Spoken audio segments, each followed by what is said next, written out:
हर हफ्ते हम यहाँ पर बैठकर ये सोचने की कोशिश करते हैं कि यार इससे बुरा तो कुछ नहीं हो सकता ना। यूनाइटेड इतना खराब कर चुके, इससे ज़्यादा क्या ही बुरा करेगी, इससे ज़्यादा क्या ही नीचे जाएगी। लेकिन कहते हैं ना कि एक्सपेक्ट द अनएक्सपेक्टेड। तो यहाँ पर मैनचेस्टर यूनाइटेड हर हफ्ते हमें गलत प्रूव करती है कि नहीं देखो, ये जो हमने किया है ना, इससे भी नीचे हम जा सकते हैं। ये जो हम खेल रहे हैं, इससे गंदी फुटबॉल भी हम खेल सकते हैं। ये जो रिजल्ट आया, इससे भी गंदा रिजल्ट हम लेकर आ सकते हैं। और तुमने जो भी सोच रखा है सीजन के बारे में, उस पर तुमने पहले ही मुँह दिया। अब हम उस पर टट्टी करके दिखाएंगे।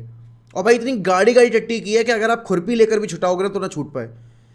मैनचेस्टर यूनाइटेड अपने 2 चैंपियंस लीग के गेम्स हार चुकी है, एक अगेंस्ट बायर्न म्यूनिख और एक अगेंस्ट गैलातासरे।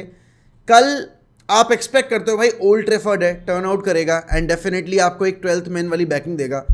लेकिन कल हमने टिकट्स जो थे वो भी बेचे गैलातासरे फैंस को। हमने एक लार्जर सेक्शन दिया उनको यहाँ पर अटेंड करने के लिए गेम्स। और उसके बाद पूरे मैच में जो एटमॉस्फेयर था, ऐसा लग रहा था कि हम गैलातासरे के होम पर खेल रहे हैं। And old Trafford was stunned, old Trafford was in complete silence जब हम काउंटर अटैक पे फेस करते, मतलब उनके एंड से। टीम सिलेक्शन से शुरुआत करूंगा मैं।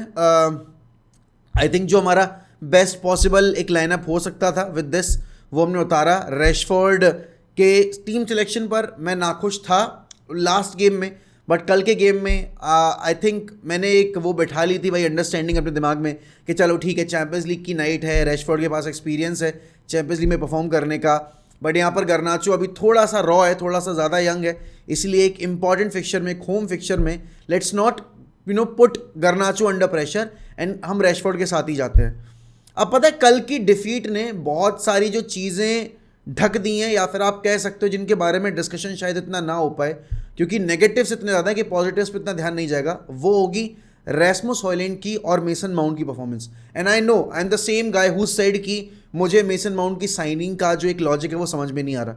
लेकिन अगर आप देखोगे, आप चाहे पैलेस के अगेंस्ट वो EFL कप वाला गेम देखो जहाँ पर Mount was there only for 45 minutes, या फिर आप पिछला अपना EPL गेम जो हमारा था प्रीमियर लीग का अगेंस्ट क्रिस्टल पैलेस, आप वो वाला गेम देखो, या फिर आप कल वाला गेम देखो। Mason Mount has been our best player in the midfield apart from Casemiro जो हमने देखा था EFL कप में। लेकिन कल के गेम में Bruno was utterly dog shit, he was pathetic, he was useless पूरे गेम में, उसने कुछ नहीं किया। But Mason Mount was everywhere, he was covering every blade of the grass, he was going in for the challenges, he was tracking back, he was trying to win the duels. उसने हर एक वो चीज़ की जो हम उससे expect कर रहे हैं। और यही है, देखो धीरे धीरे जब परफॉर्मेंसेज ऐसी डिलीवर होंगी ना, तो आपको पता है यार कि जो फैन बेस का नैरेटिव है वो भी चेंज होगा, मेरे जैसे लोगों का नैरेटिव चेंज होगा। But I am super super super impressed and super happy for Rasmus Hojlund scoring 2 goals, giving United lead twice in the game. And उसके बाद हमारे डिफेंस ने जो किया वो हमें पता है। लेकिन आप ये देखो कि मिनिमम हमने जो उसको चांसेस दिए बना के, उस पर वो वहाँ पर चांसेस कन्वर्ट करके हमें बता रहा है कि भाई मुझे अगर तुम ज़्यादा चांसेस फीड करके दोगे, I will give you results, I will give you goals. और कल आप वो दूसरा गोल देखो या फिर आप पहला गोल देखो हॉयलैंड का, द मूवमेंट वॉज मतलब अनमैच्ड। आप पूरी टीम में ऐसा मूवमेंट जो है बॉक्स के अंदर वो किसी का नहीं बोल सकते। एंड वो इंटेलिजेंस देखो आप, यहाँ पर रैशफोर्ड के पास सेम इंसिडेंट था, वहाँ पर 1v1 सिचुएशन थी कीपर के साथ, but Rashford being an ass on the pitch, he chose to square the ball. अब पता है मुझे, अब अगर आप लास्ट ईयर के मैचेस उठाकर देखोगे ना, when Rashford was beaming high on confidence, Rashford ने उन चांसेस को बरी किया था 1v1 सिचुएशन में।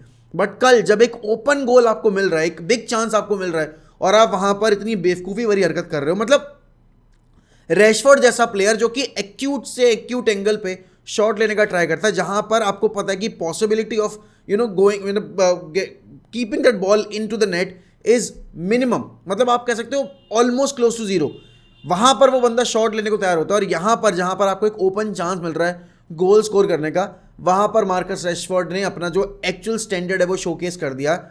He is brain dead man, he is absolutely brain dead player. और यहां पर बात वही आ जाती है कि टेनेक कर क्या रहे। आंद्रे ओनाना की साइनिंग जब हुई थी तो everyone was pumped up, specially me, because I wanted Andre ओनाना। But game after game, matches after matches, days after days, Andre ओनाना is actually proving himself a liability at the club. और अभी ऐसा scene है कि अभी सिर्फ 10 game हुए हैं, और 10 गेम के बाद हमारा नरेटिव जो है वो आंद्रे ओनाना को लेकर ये है कि भाई नहीं यार, ये बंदे से नहीं हो पा रहा, he is not good enough. और बात वही आ जाती है, यूजुअल स्टैंडर्ड्स आपके लास्ट ईयर जो थे उससे नीचे आ चुके हैं। आप किसी भी प्लेयर को देखकर नहीं बोल सकते कि चलो ठीक है मैं इस पे ट्रस्ट करने को तैयार हूँ, he will turn around the situation. और बात वही आ जाती है, ओनाना ने जो वो पास दिया जिस पर पेनल्टी मिली थी, उस पर कैसेमीरो को अननेसेसरी सेकंड येलो लेना पड़ा। पहली बात तो जो पहला येलो था वो कहीं से भी येलो नहीं था, बट उसके बाद आपको पता है भाई रेफरिंग डिसीजंस क्या चल रहे हैं। लिवरपूल वर्सेस स्पर्स वाले गेम में आपने देख लिया क्या हुआ क्या नहीं हुआ, और इतने सारे डिसीजंस हमारे अगेंस्ट ऑलरेडी जा चुके हैं। बट डिसीजन से हटके ओनाना being a ball playing goalkeeper, वहां पर एक डेंजरस एरिया में बॉल दे रहा है, यहाँ पे 1v1 सिचुएशन हो रही है, और उसके बाद कैसेमीरो को रेड कार्ड लेना पड़ा। एंड फिर बात आती है भाई टैक्टिक्स की। टेन हैग ने रेड कार्ड होने के बाद बिल्कुल भी मैच में यूनाइटेड का जो इन गेम शेप था वो चेंज नहीं किया। And I was shocked to the core कि भाई ये क्या हो रहा है। और पहली बात तो ये, टेन हैग ने जब हाफ टाइम पे सब्स्टिट्यूशंस किए उसमें Bruno should have been the player जिसको सब्स्टिट्यूट आउट होके जाना चाहिए था, not Hannibal Mejbri. Just because आपने एक लेगेसी बनाई है अभी यहाँ पर, आपका एक मतलब आप कैप्टन हो तो आपको गेम टाइम दिया जाएगा। मतलब मुझे समझ में नहीं आ रहा कि उस सब्स्टिट्यूशन के पीछे का लॉजिक क्या था, क्योंकि यहाँ पर Hannibal was one of the best players in the midfield, वो सबसे ज़्यादा यहाँ पर इनपुट दे रहा था, और Bruno was losing possessions unnecessarily.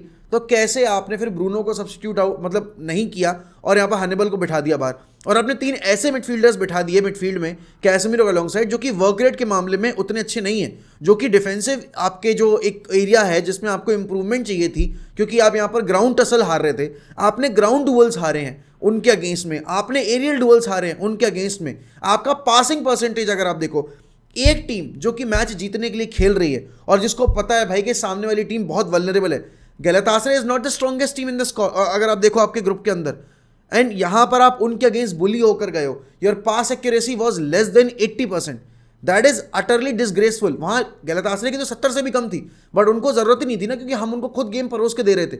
यहां पर टेन हैग ट्रेनिंग स्किल्स में क्या सिखा रहे हैं मुझे नहीं पता भाई, वेंडेगार्ड क्या कर रहे हैं आपके ट्रेनिंग जो जितने भी सेशंस रहते हैं, सेम वहीं खड़े होकर आ गए हम यहाँ पर वापस से जहां हम सोल्शायर के अंडर थे, कि रिजल्ट्स में आपको फुटबॉल दिख नहीं रही है पॉजिटिव, प्लेयर्स में इंटेंट नहीं दिख रहा है, and then again it comes back to the entire fiasco के भाई रोनाल्डो के साथ क्या हुआ, सेंचुरी के साथ क्या हुआ। क्योंकि देखो यहाँ पर बार बार ना लोग वही karma is coming back, karma is hitting back, और जिनको अब मैं क्या बोलूँ, अब रहने देते हैं उसके बारे में।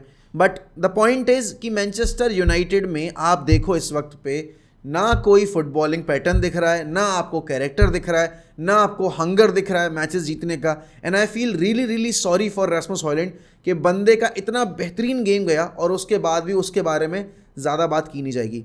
बात आप करोगे यहाँ पर सब्स्टिट्यूशंस की, मुझे और हर बार ऐसा कैसे होता है कि साला जब भी गोल चाहिए होता है मार्शल आ जाता है आगे, चलो मार्शल को लेकर आ जाते हैं। एंड देन अगेन आपको दिख रहा है भाई वैन बिसाका नहीं है, डिएगो डेलो, वो फर्स्ट गोल पे भाई साहब ने ज़हा को पूरे मैच में, मतलब ज़हा ने पूरे मैच में ज़्यादा कुछ किया नहीं है, लेकिन उस पहले गोल पर डिएगो डेलो ने जिस तरीके से ज़हा को पूरा टाइम दिया, बॉल के ऊपर डुअल हार गया वो एरियल, उसके बाद भाई वहाँ पर क्लोज इन भी नहीं कर पा रहा है, उसको शॉट देने का पूरा टाइम दे रहा है। वी वेंट हम 1-0 अप, एंड उसके ठीक 5 मिनट के बाद हमने 10 मिनट के बाद हमने कंसीड कर लिया। और हर मैच डे में यही हो रहा है कि यूनाइटेड लीड लेती है, अगर गलती से ले ले तो उसके बाद हमारा डिफेंस जो है it's all over the place और हम कंसीड कर जाते हैं। यहाँ पर आप देखो, आप जब 10 मैन हो गए उसके बाद भी आपने अमराबाद को भी सब्स्टिट्यूट आउट कर दिया क्योंकि आपको गोल चाहिए था। भाई मुझे समझ में आ रहा है कि आपको गोल की डेस्परेशन हो रही थी, लेकिन आपने एक और डिफेंसिव प्लेयर कम करके अपनी टीम को और एक्सपोज कर दिया। और आप अगर ऐसा खेल रहे हो तो फिर आप किस तरीके से बोलोगे कि नहीं भाई we had a better game plan, we had a better game. No, you did not had a better game. Every fucking time we are playing against any opponent, we are playing on the counter, and I don't understand why we can't dominate the opponent and actually bully the opponent while keeping the ball with us. और हर बार यही हो रहा है कि भाई हम हर बार pattern of play की बात कर रहे हैं, कोई पैटर्न ऑफ प्ले नजर नहीं आ रहा। एंड मैं उस दिन भी बोला था मैंने ट्विटर के ऊपर, मैं आज ही बोलूंगा, Liverpool with 9 men put more effort and had more intent and wanted to win the game more against Spurs than Manchester United with 11 players. And वो हर मैच में हाईलाइट होकर आ रहा है। And people are saying that only Klopp and Pep can save this team और ऐसा वैसा। भाई नहीं, even Klopp and Pep will get fired at United, क्योंकि इस क्लब ने बिल्कुल ना इस क्लब को दीमक ने अंदर से खोखला कर दिया है। आप बात कर रहे हो ना कि भाई हमने कितने चांसेस बनाए हैं। यहाँ पर बनाने से मतलब नहीं होता, आप ये देखो आपने कितने बारी फाइनल थर्ड में जाकर राइट डिसीजन लिया है, आपके पासेस कितने बेटर है। ब्रूनो की बात करते हैं ना, हर बार मैं ब्रूनो को डिफेंड करता हूँ, आज मैं ब्रूनो को क्रिटिसाइज करूंगा। Bruno was playing like an S, like an idiot who was running just up and down the pitch. और बात वही आ जाती है, आप एक स्टैंडर्ड सेट करना चाह रहे हो तो आपने ब्रूनो को क्यों सेक्रीफाइस कर रखा है राइट विंग के ऊपर। Mount has played there, Mount has the experience of playing on the right hand side of the pitch, और as a right winger under आपका कॉन्टे भी खेला है, वो लैम्पार्ड भी खेला है, और आप उसको यूज नहीं करो उस पोजीशन पे। आपने ब्रूनो को यहाँ पर वाइड फोर्स कर रखा, और उस चक्कर में हमने देखा है पिछले कुछ गेम्स में Bruno was playing as a right centre back, left centre back, CDM player तक खेल गया, वो राइट विंगर खेल रहा है, except for that natural number 10 position Bruno is playing everywhere. और उसके चक्कर में हमारा पूरे गेम की जो है ना वो ऐसी तैसी हो रखी है। मुझे डर लग रहा है टेनेक के लिए honestly, but he might be sacked by December अगर रिजल्ट्स इंप्रूव नहीं हुए तो। You are at bottom of the group stage table, और अगर आप देखोगे अभी अगर हम गलती से क्वालिफाई कर भी जाते हैं तो अगले राउंड में जाके इस फुटबॉल के साथ, इस ब्रांड ऑफ फुटबॉल के साथ आपको कितनी पिटाई लगने वाली है आपको इस बात का आइडिया नहीं है। एक चीज़ होती है कि आप ना पिछली पुरानी गलतियों से थोड़ा बहुत तो सीख कर आते हो अगले गेम में, लेकिन हमारे साथ क्या हो रहा है ना, हम बद से बदतर होते जा रहे हैं। जो हमने पिछले गेम में गलतियां की हम उसको और एग्रीवेट करके अपने आप को और वल्नरेबल शो कर रहे हैं, और ओपोनेंट चाहे कोई भी हो। और इस वक्त पे लास्ट ईयर के सेम टाइम पे हमने जब बार्सिलोना को होस्ट किया था तब यहाँ पर एक बिलीव थी कि come at Old Trafford and will win this game together. So आपके टेन हैग के ही स्टेटमेंट थे। आज की डेट में टेन हैग ये चीज़ ओपनली बोल नहीं सकते कि bring this team and we will defeat them together at Old Trafford, because आपका अवे फॉर्म जितना वल्नरेबल है, जितना पथेटिक है वो तो है, लेकिन अब तो आप अपने होम पर भी टीम्स को नहीं रोक पा रहे हो। द स्टेडियम वॉज बिल्कुल एक होता है ना डल काइंड ऑफ, उसमें चले गए आप group of bunch of people में, वैसा सब लोग जो बैठे हुए कोई मतलब नहीं है, फील ही नहीं हो रहा था भाई कि ओल्ड ट्रैफर्ड पे टीम खेल रही है। और बात वही आ जाती है कि आपके टाइमिंग ऑफ सब्स्टिट्यूशन, आपके चॉइस ऑफ सब्स्टिट्यूशन, अगर अगले गेम में मार्कस रैशफोर्ड फिर से वापस स्टार्ट करता है ना भाई, फिर मेरा थोड़ा सा पेशेंस लेवल है वो रन आउट हो जाएगा 10x से। एंड ठीक है, मैं बिल्कुल इस चीज़ पे एग्री करता हूँ कि अभी प्लेयर्स नहीं है, लूक शो नहीं है, लिसांद्रो मार्टिनेज नहीं है, वैन बिसाका नहीं है, बट स्टिल यार आपके पास गुड इनफ फ्रंट है, कम से कम उसको तो टेस्ट करो, कम से कम जो प्लेयर्स कर रहे हैं परफॉर्म उनको मौका तो दो। क्यों बार बार आप जो बिल्कुल ही घटिया खेल रहे हैं उनको आप टाइम एंड टाइम अगेन मौका दिए जा रहे हो। वो कल रात में जो मार्कस रैशफोर्ड की हरकतें थी उनको कैसे जस्टिफाई करोगे आप? But then again it's Manchester United, expect the unexpected वाला सीन है यहाँ पर। I don't have anything more to say. मैंने इसीलिए इतना लेट वीडियो बनाया because I was not prepared to sit in front of the camera and to talk about last night game. But काम है भाई, करना पड़ेगा, ऑब्वियस सी बात है, अगर चैनल चलाना है तो बात तो करनी पड़ेगी। आप इमोशनल होकर तो हर चीज़ नहीं वो कर सकते, डिले आउट नहीं कर सकते, but it is what it is.